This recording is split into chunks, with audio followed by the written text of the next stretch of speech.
Հայաստանի և Ադրբեջանի նախագահների հանդիպում առաջիկայում հնարավոր է։ Մինսկի խմբի համանախագահները նրանց առաջարկել են հանդիպել Մյունխենի անվտանգության կոնֆերանսի նախաշեմին։ Հայաստանը համաձայն է, բայց ինչ խաղեր կտա այս անգամ Ադրբեջանը, ով գիտի, ինչպես դա եղավ Համբուրգում կամ Համբուրգից բազմաթիվ անգամ առաջ։ Հայաստանի արտգործնախարարն այսօր բազմաթիվ թեմաների անդրադարձավ, մասնավորապես նախարարը պարզաբանեց ԵԱՀԿ հայաստանյան գրասենյակի հետ կապված պատմությունը, ըստ որի Ադրբեջանը պահանջել է փակել այն, քանի որ զբաղված է իր մանդատին չհամապատասխանող գործով։ Պատրվակը այն էր, որ իբրև թե ԵԱՀԿ-ի գրասենյակը Երևանում զբաղվում է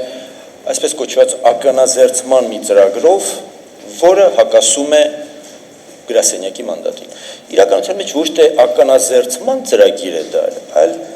ականազերծման իր զեկվածության կրթական ծրագիր է եւ շատ փոքրիկ։ ԵԱՀԿ-ն գալիս է Երևան եւ գնալուց հետո հայտարարում, որ գրասենյակը գործում է իր մանդատով։ Իմիջիայլոց դուք երևի գիտեք, որ Ադրբեջանը փակել է ԵԱՀԿ-ի գրասենյակը Ադրբեջանում։ Նախարարն այսօր բավականին ծավալուն է խոսել Ղարաբաղյան հարցի լուծման մասին։ Նա ակնարկել է, որ 2007-ից բոլորովին նոր իրավիճակ է։ Մադրիդյան առաջարկներն են սեղանին եւ 20 տարի առաջվա լուծումներն այսօր բանակցային թեմա չեն։ Նախագահող երկրների նախագահները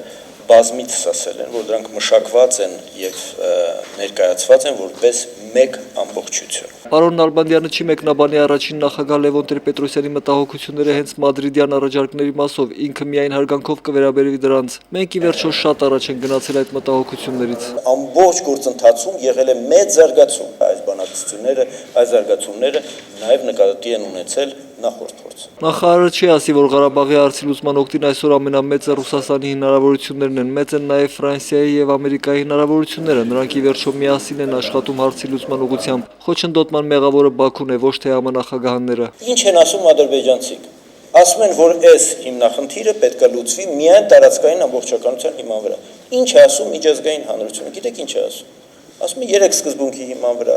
այս տարերի հիման վրա, որոնք մեկ ամբողջություն են։ Ժամանակն ըստ նախարարի եկել է, որպեսզի սթափեցնեն Ադրբեջանին։ Սթափեցման եղանակների մասին նա ոչինչ չի ասում։